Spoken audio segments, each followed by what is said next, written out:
काश्मीर में बनेल आतंकी हुमला में मृतकों ने लई जमियत उलमा हिंद द्वारा कार्यक्रम आयोजन करवामां आव्युं हतुं।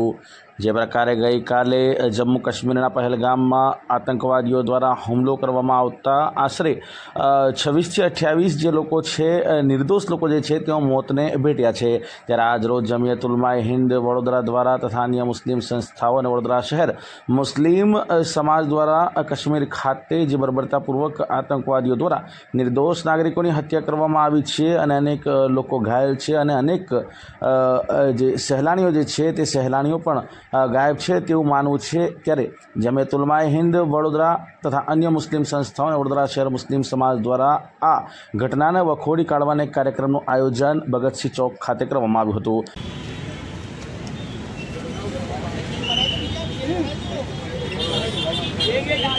मुर्दाबाद मुर्दाबाद पाकिस्तान मुर्दाबाद आतंकवादियों ने फांसी आपो मुर्दाबाद मुर्दाबाद आतंकवादियों ने फांसी आपो आतंकवादियों ने फांसी आपो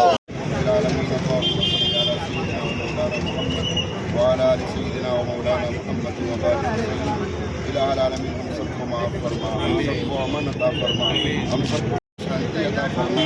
कश्मीर में मरने वाले के जितने भी फैमिली मेम्बर्स हैं सबको सुकून अता फरमा, बीमारों को शिफा अता फरमा।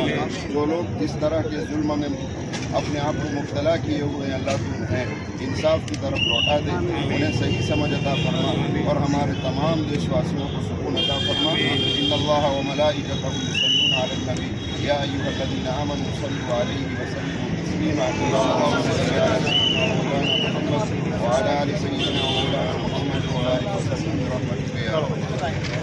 आप सब जानते हैं कि हमारे देश के लिए बहुत बड़ा दागदार दिन हुआ है कल का। मासूम लोग और बेचारे नए नए शादी वाले हमारे नौजवान बच्चे और बच्चियाँ जो तकलीफ़ में आई है, अच्छे अच्छे मजबूत दिलों के अंदर भी आंसू आ गए और लोग रोने पर मजबूर हो गए कि इस तरीके से बेरहमी से जो हमारे लोगों को शहीद किया गया है वो बहुत ही मतलब हमारे पास वो अल्फाज नहीं है कि उनको कौन से लफ्ज़ से बोला जाए। जानवर से भी बदतर ये काम है जो लोग कर रहे हैं। शायद उनका इंसानों में तो नाम लेना मैं समझता हूँ मुनासिब है ही नहीं।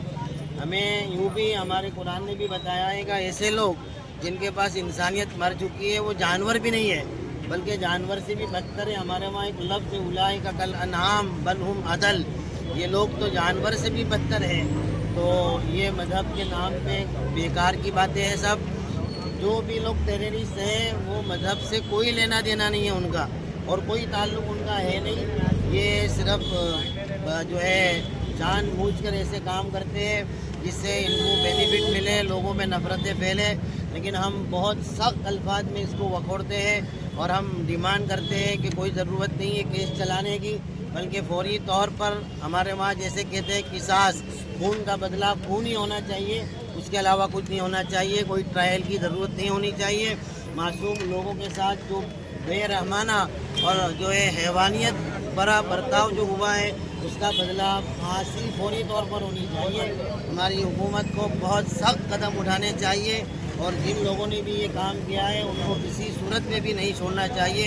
ये हमारे पूरे शहर पूरे मुल्क के जमियत उलमा हिंद और तमाम मुस्लिम समाज की ये डिमांड है कि उनको सरेआम लाया जाए और जिस तरीके से उन्होंने मासूम लोगों के साथ जुल्म सितम किया है उससे कई ज़्यादा सख्त उनको सज़ा दी जाए, ये हमारी मांग है। और हम तमाम जो है उनके रिश्तेदारों के साथ भी उनके दुख में सहभागी हैं, उनके साथ में हैं कि उनको बड़ी तकलीफ़ पहुंची है। हम बहुत अपने दिल से जो है उनके साथ में हम दुखी हो रहे हैं और दुआ करते हैं कि परवरदिगार उनके घर वालों को भी शांति अता फरमाए। આજે અહીંયા વડોદરા શહેર મુસ્લિમ સમાજ તરફથી ગઈકાલે પહેલગામમાં જે કાયરતાપૂર્વક આતંકવાદી હુમલો થયો એનો સખત વિરોધ કરવા માટે અને જે મૃત્યુ પામ્યા અને જે લોકો ઘાયલ થયા છે એમના કુટુંબો સાથે સંવેદના અને હમદર્દી જે છે એ દર્શાવવા માટે અહીંયા જમા થયા છે। ગઈકાલે જે હુમલો થયો છે એ સખત વખોડવા લાયક છે, કાયરતાપૂર્વક છે, માનવતા વિરોધી એ આખી ઘટના ઘટી છે। એના વડોદરા શહેર મુસ્લિમ સમાજ સખત વખોડી કાઢે છે, અમે પોતે પણ વખોડીએ છીએ। આમાં એક પ્રશ્ન એ થાય છે કે એક આખું એક નેરેટિવ બને છે અને જરૂરી પણ છે કે ભાઈ જે લોકોએ આ હુમલો કર્યો છે એમને સજા થાય, એના ઉપર એક્શન લેવામાં આવે. પણ આખી આ ઘટનામાં આને જે નેરેટિવ બને છે એમાં એક જે પ્રશ્ન જે છે એ ઢંકાઈ જાય છે કે આમાં હુ ઇઝ એકાઉન્ટેબલ, આમાં જવાબદાર કોણ રહ્યું, સુરક્ષામાં ક્યાં ચૂક થઈ, એના બાબતે પણ નાગરિકોએ સરકારને અને સુરક્ષા એજન્સીઓને સવાલ પ્રશ્નો કરવા જોઈએ એવી પણ અમારી માંગણી છે. ગરીબ નિર્દોષ મુસાફરોને જે નુકસાન પહોંચાડવામાં આવ્યું છે અને મોતના ઘાત ઉતારવામાં આવ્યા છે એ વાતમાં અમે અહીંયા મુસ્લિમ સમાજ ટોટલી વિરોધ કરી રહી છે અને સરકારને અમે રજૂઆત કરીએ છીએ કે આવા તત્વોને કેમ ઠાર નથી કરવામાં આવતા, કેમ એમને સાચવવામાં આવે છે. અમારી માંગ છે કે આવા તત્વોને તાત્કાલિક ઠાર કરે અને જે કાયદો લાગતો એ લગાડીને એ લોકોને કંઈ સહાય આપવાની જરૂર નથી, મોતના ઘાટ ઉતારે. અમારી આ જ માંગ છે.